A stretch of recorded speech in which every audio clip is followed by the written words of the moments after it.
আল্লাহ বলেন ওয়াশ-শামসি ওয়া দুহা, আমি সূর্যের কসম খেয়ে বলছি এবং রুদ্রের কসম খেয়ে বলছি।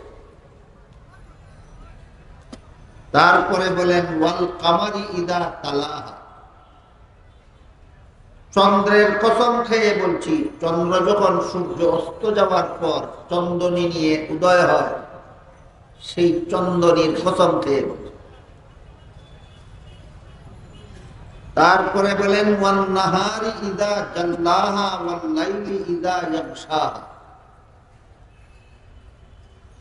দিনের আলোর কসম খেয়ে বলছি, রাতের অন্ধকারের কসম খেয়ে বলছি। ওয়াস সামাই ওয়া মা বানাহা ওয়াল আরদি ওয়া মা তাহাহা, আসমানের কসম খেয়ে বলছি, আসমান সৃষ্টি করার কসম খেয়ে বলছি। জমিনের কসম খেয়ে বলছি, জমিনকে সমতল করার কসম খেয়ে বলছি। বুঝে থাকলে একটু দয়া করে বলুন তো, একটি দুটি কসম না অনেকগুলি কসম? তারপরে বলেন ওয়া নাফসিন ওয়া মা সাওয়াহা, আমি মানুষের মনের কসম খেয়ে বলছি, মনকে মানুষের উপযোগী করার কসম খেয়ে বলছি।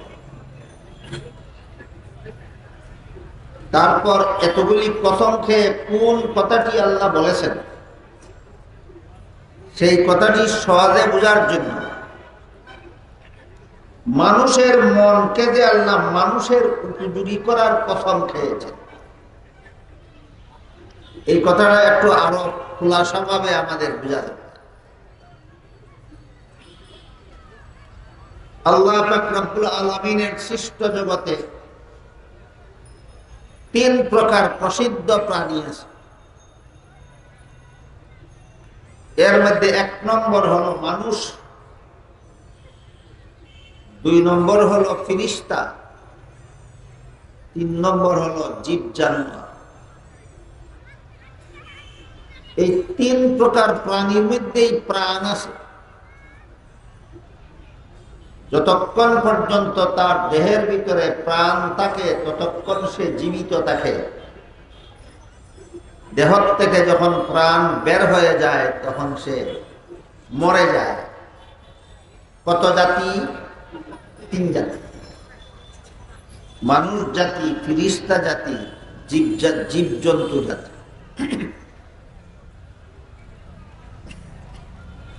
যত জাতির দেহের ভিতরে প্রাণ আছে,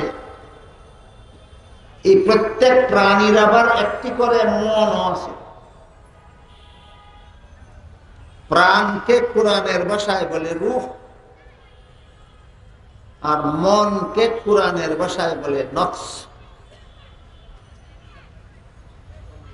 প্রাণ হলো জীবনী শক্তির নাম, আর নফস হলো অনুভূতি শক্তির নাম। একটা ঘুমন্ত মানুষের দেহে প্রাণ থাকে কিন্তু অনুভূতি শক্তি থাকে না। রূহ আছে, নফস নাই। প্রাণ আছে, মন নাই।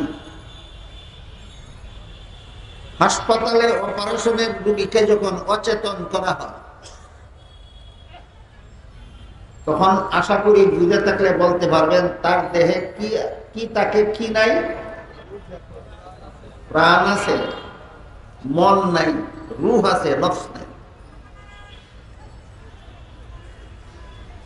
এই হইল মনে আর প্রাণে পার্থক্য। জীবনী শক্তির নাম প্রাণ, আর অনুভূতি শক্তির নাম মন। প্রাণ তো তিন জাতিরই আছে, কিন্তু তিন জাতির মন তিন রকম। মানুষ জাতি, ফিরিস্তা জাতি, মানুষ জাতি, ফিরিস্তা জাতি, জীবজন্তু জাতি, এই তিন জাতির মন তিন রকম। তিন রকম মনের পার্থক্য বুঝলে আমরা এতগুলি কসম খেয়ে আল্লাহ যে কথাটি বলেছেন সেই কথাটি বুঝতে সহজ হবে ইনশাআল্লাহ। আল্লাহর কতগুলি বিধিবিধান আছে, হালাল হারামের বিধিবিধান। করণীয় বর্জনীয় যেসব কাজ করতে আল্লাহ আদেশ করেছেন সেগুলি করণীয়, যে কাজগুলি করতে আল্লাহ নিষেধ করেছেন সেগুলি বর্জনীয়। আল্লাহর আদেশ নিষেধ লঙ্ঘন করা মহা অন্যায়, আল্লাহর আদেশ নিষেধ লঙ্ঘন করা পাপ, গুনাহ। আল্লাহর আদেশ নিষেধ লঙ্ঘন করা গুনার কাজ। এই বিধান জীব জন্তুর জন্য নয়। জীব জন্তুর প্রতি আল্লাহর কোনো বিধি নিষেধও নাই, আর মানুষের প্রতি যে সমস্ত বিধি নিষেধ আছে এইগুলি জীব জন্তু লঙ্ঘন করলে তাদের কোনো গুনাহ নাই। তাহলে সওয়াব এবং গুনাহ কার জীবনে আছে? মানুষের। হালাল হারামের বিধান মানুষের জন্য, জীব জানোয়ারের জন্য না। এই বিধান লঙ্ঘন করলে গুনাহ হয়, মানুষ জানে বুঝে, কিন্তু এত সত্ত্বেও মানুষ জেনে শুনেই গুনাহ হয়, আযাব আছে, শাস্তি আছে, বুঝে শুনেই মানুষ জীবনভর গুনাহ করতে থাকে। আপনাদের মনে জানা মতে যারা জীবনভর সুদের কারবার করে এরা কি জানে না সুদের কারবার হারাম? গুনাহকে গুনাহ হিসাবে বুঝে না এই জন্য করে, না বুঝে শুনেই গুনাহ করে? বুঝে শুনেই গুনাহ। কারণ এই গুনাহ, আল্লাহ যে সমস্ত কাজের মধ্যে গুনাহ বলে ঘোষণা দিয়েছেন এই সমস্ত কাজের প্রতি মানুষের মনের মধ্যে আবার একটা আকর্ষণ সৃষ্টি করে। বিষয়টাকে আরো সহজে বোঝাবার জন্য আমি এভাবে বলে থাকি যে প্রত্যেকটা গুনার কাজের দুইটা করে ফলাফল আছে, একটা হলো গুনার মজা আর একটা হলো গুনার সাজা। প্রত্যেকটা গুনার কাজের ফলাফল কতটা? দুইটা, একটা মজা আর একটা সাজা। সহজ উদাহরণ, বিয়ে ছাড়া নারী পুরুষের মিলামিশা সওয়াবের কাজ, গুনার কাজ। গুনার কাজ জানোয়ারের জন্য না মানুষের জন্য? মানুষের জন্য। মানুষ জানে না এটা যে গুনাহ, জানে, জেনে শুনে গুনাহ করে কেন? এটার প্রতি আকর্ষণ, এটার মধ্যে একটা মজা আছে, এই মজার লোভে করে। এই কাজ করলে গুনাহ হয়, এটা আল্লাহ নিষেধ করেছেন, তারপরে এই কাজটা করলে শাস্তি আছে, জাহান্নামের শাস্তি নির্ধারিত আছে। এই সব কথা জেনে শুনেও মানুষ জীবনভর অনবরত অসংখ্য অগণিত গুনাহ করতেই থাকে। যেই কাজটা করলে গুনাহ হবে, শাস্তি হবে, জাহান্নামে যেতে হবে, এমন কাজ জেনে শুনে করে কেন? এর মধ্যে একটা মজা আছে, ওই মজার লুবে লুবে এই গুনাহটা করে। উদাহরণ বলেছিলাম, বিয়ে ছাড়া নারী পুরুষের অবাধ মিলামিশা, এটা করলে গুনাহ আছে, শাস্তি আছে, মানুষ জানে বুঝে। আমার কথা বুঝে থাকলে আশা করি বলতে পারবেন গুনাহ আছে, শাস্তি আছে বুঝে, তারপরও করে কেন? এই গুনার মধ্যে একটা মজা আছে। কি আছে? সুতরাং প্রত্যেকটা গুনার কাজের দুইটা করে ফলাফল আছে, একটা মজা আর একটা সাজা।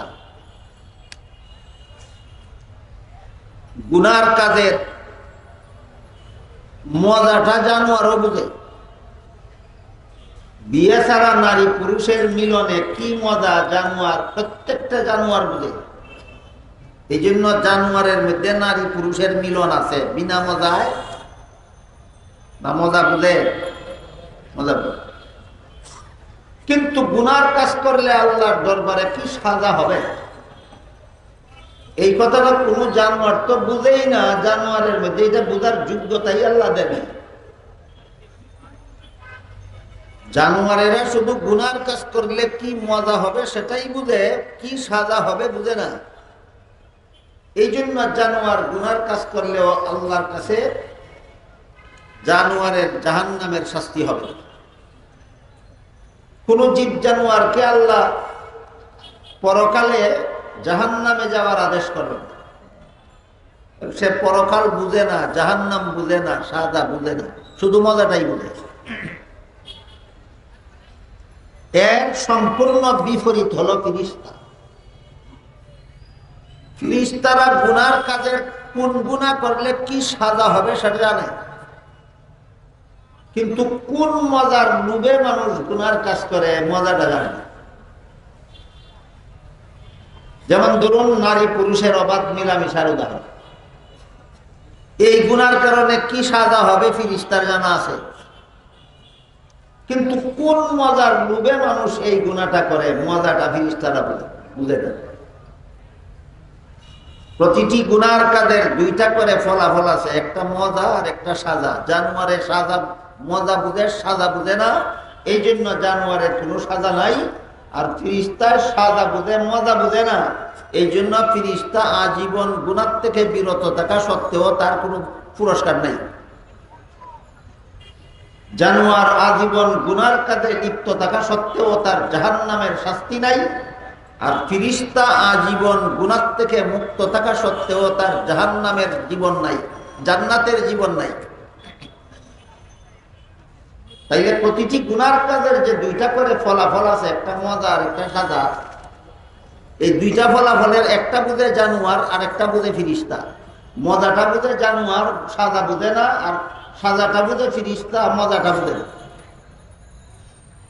কিন্তু মানুষকে আল্লাহ পাক রব্বুল আলামিন প্রত্যেকটা গুনার কাজের মজা বুঝারও যোগ্যতা দান করেছেন, সাজা বুঝারও যোগ্যতা দান করেছেন।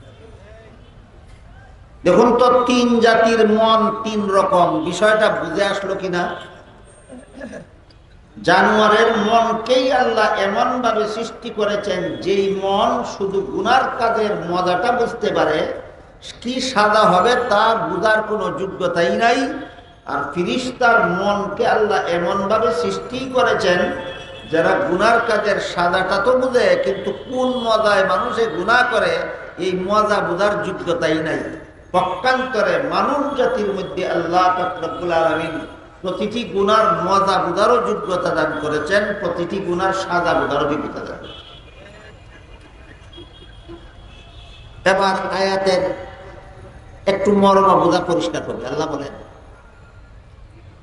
وَنَفْسٍ وَمَا سَوَّاهَا فَأَلْهَمَهَا فُجُورَهَا وَتَقْوَاهَا। মানুষের মনের কসম খেয়ে বলছি, মনকে মানুষের উপযোগী করার কসম খেয়ে বলছি। এতক্ষণের কথা বুঝে থাকলে একটু দয়া করে বলুন তো, মানুষের মনে যে যোগ্যতা, সেই যোগ্যতা কি জানোয়ারের মনে আছে? মানুষের মনে আল্লাহ যে যোগ্যতা দান করেছেন সেটা কি ফিরিস্তার মনে আছে? না। জানোয়ার একটা বুঝে আর একটা বুঝে না, ফিরিস্তা দ্বিতীয়টা বুঝে, প্রথমটা বুঝে না। মানুষকে আল্লাহ দুটোটা বোঝার যোগ্যতা দান করেছেন। তাই এতগুলি কসম খেয়ে আল্লাহ বলেন, ওয়ানাফসিন ওয়ামা সাওয়াহা ফাআলহামাহা ফুজুরাহা ওয়া তাকওয়াহা। এর মর্ম হলো আল্লাহ মানুষের মনকে মানুষের উপযোগী করার কসম খেয়ে বলেন, মানুষের মনের মধ্যে এই উভয়টা জিনিস বোঝার যোগ্যতা দান করেছেন। গুনার মজাও বুঝে, গুনার সাজাও বুঝে। মানুষের মধ্যে এই উভয় যোগ্যতা কেন দান করেন? জানোয়ারের মধ্যে যে যোগ্যতা দিয়েছেন গুনার মজা বোঝা, এটাও মানুষকে দান করেছেন। ফিরিস্তাদের মধ্যে যে যোগ্যতা দিয়েছেন গুনার সাজা বোঝা, সেটাও দান করেছেন। উভয় যোগ্যতা, জানোয়ারের যোগ্যতা এবং ফিরিস্তার যোগ্যতা, উভয় যোগ্যতা আল্লাহ মানুষকে কেন দান করেছেন? পরীক্ষা করার জন্য। তুমি মজার লোভে গুনায় লিপ্ত থাকো না সাজার ভয়ে গুনাহ ছেড়ে দাও, এই পরীক্ষার জন্য তোমাকে যোগ্য পাত্র বানাবা। এই পরীক্ষার যোগ্য পাত্র বানাবার জন্য তোমাকে জানোয়ারের যোগ্যতাও দেওয়া হয়েছে, ফিরিস্তার যোগ্যতাও দেওয়া হয়েছে। মজার লোভে গুনাহ করে না সাজার ভয়ে গুনাহ ছেড়ে দেয়, এই পরীক্ষা কোনো জানোয়ারের জীবনে নাই। মজার লোভে গুনাহ করে না সাজার ভয়ে গুনাহ ছেড়ে দেয়, এই পরীক্ষা কোনো ফেরেশতার জীবনে না, আছে একমাত্র বলেন তো কার জীবনে? মানুষের। উভয় যোগ্যতা আল্লাহ মানুষের মনের মধ্যে দান করেছেন, তাকে পরীক্ষা করেন। কোন মানুষটা মজার লোভে গুনাহে লিপ্ত থাকে আর কোন মানুষটা জাহান্নামের শাস্তির ভয়ে গুনাহ ছেড়ে দেয়, এই পরীক্ষার যোগ্য পাত্র মানুষকে বানাবেন। এই জন্য আল্লাহ পাক রব্বুল আলামিন মানুষকে প্রতিটি গুনার মজা বোঝারও যোগ্যতা দান করেছেন, সাজা বোঝারও যোগ্যতা দান করেছেন, পরীক্ষা। এখানে একটা কঠিন একটা প্রশ্ন,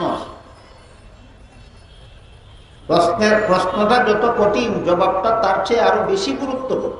সেটা হলো, কোন মানুষের পরীক্ষা করে, পরীক্ষার্থী পরীক্ষকের যোগ্যতা জানার জন্য। শিক্ষক ছাত্রদের লেখাপড়া সমাপ্ত করার পর পরীক্ষা করে কোন ছাত্র কতটুকু যোগ্যতা সম্পন্ন হলো তা জানার জন্য। মানুষের পরীক্ষা করে, পরীক্ষক জানতে চায় পরীক্ষার্থীর যোগ্যতা। পরীক্ষার্থীর যোগ্যতা পরীক্ষার ফলাফলের মাধ্যমে প্রকাশ পায়, এর মাধ্যমে পরীক্ষক পরীক্ষার্থীদের যোগ্যতা জানতে পায়। তাহলে মানুষ পরীক্ষক পরীক্ষার্থীর যোগ্যতা পরীক্ষার আগে জানে না পরে? পরীক্ষার আগে জানে? আগে জানলে তো পরীক্ষা নেওয়ার কোনো মানেই থাকে না। যেহেতু পরীক্ষার্থী পরীক্ষক পরীক্ষার্থীর যোগ্যতা জানে না, এই জন্য পরীক্ষার মাধ্যমে যোগ্যতাটা জেনে নেন। আল্লাহ কি জানেন না? আল্লাহ কি পরীক্ষার আগে জানেন না কে পাস করবে আর কে ফেল করবে? তাহলে আল্লাহ কেন পরীক্ষা নিবেন? মানুষকে পরীক্ষার পাত্র বানালেন কেন? কোন মানুষটা গুনার মজার লোভে গুনায় লিপ্ত থাকবে আর কোন মানুষটা জাহান্নামের শাস্তির ভয়ে গুনাহ ছেড়ে দেবে, আল্লাহ তো পরীক্ষা নেওয়ার আগে নয়, সৃষ্টি করার আগে থেকেই জানেন। তাহলে আল্লাহ এমন পরীক্ষার পাত্র বানাইলেন মানুষকে, এই পরীক্ষাটা নিবেন কেন? আল্লাহ তো পরীক্ষার আগেই জানেন ফলাফল, পরীক্ষা নেওয়ার দরকারটা কি? এই প্রশ্নের জবাব দিল। এখানে এই মানুষের পরীক্ষা আর আল্লাহর পরীক্ষায় ব্যবধান। মানুষ পরীক্ষক পরীক্ষার্থীর পরীক্ষা নেয় পরীক্ষার্থীর যোগ্যতা জানার জন্য, আর আল্লাহ পরীক্ষক হয়ে মানুষের পরীক্ষা নেন পরীক্ষার্থীর যোগ্যতা জানার জন্য নয়, পরীক্ষার্থীকে তার নিজের যোগ্যতাটা জানাবার জন্য। তোমার আমলের দ্বারা তুমি নিজে জেনে নাও তুমি জান্নাতের যোগ্য না জাহান্নামের যোগ্য। আমি আগেই জানি। ফেরাউন, নমরুদ, কারুন, হামান, সাদ্দাত, আবু লাহাবকে দুনিয়াতে পাঠাবার আগে আল্লাহ জানতেন না এরা দুনিয়াতে এসে কি করবে? তাহলে দুনিয়াতে পাঠালেন কেন? পরীক্ষার জন্য। আল্লাহ তো আগেই ফলাফল জানেন।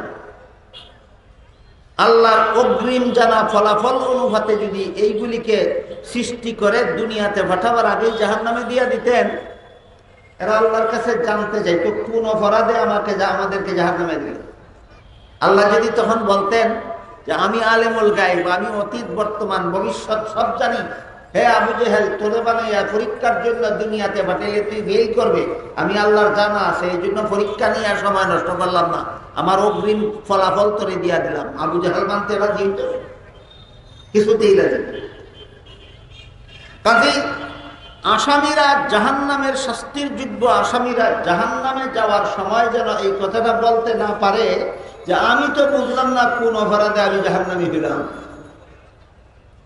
কাজেই তোমার যোগ্যতা তুমি জেনে নাও, তোমার দুনিয়ার জীবনের আমলের দ্বারা কার্যকলাপের দ্বারা তুমি নিজে জেনে নাও তুমি জান্নাতের যোগ্য না জাহান্নামের যোগ্য। এই জন্য আল্লাহ মানুষকে পরীক্ষার যোগ্য পাত্র বানিয়েছেন জানোয়ারের যোগ্যতা দিয়া এবং ফেরেশতার যোগ্যতা দিয়া। যোগ্য পরীক্ষার্থী হওয়ার মতো যোগ্য পাত্র বানাইছেন। তোমার পরীক্ষার ফলাফল আল্লাহ নিজে জানার জন্য নয়, তোমার পরীক্ষার ফলাফল তোমাকে জানাবার জন্য। তোমার আমলের দ্বারা তুমি জেনে নাও তুমি জান্নাতের যোগ্য না জাহান্নামের।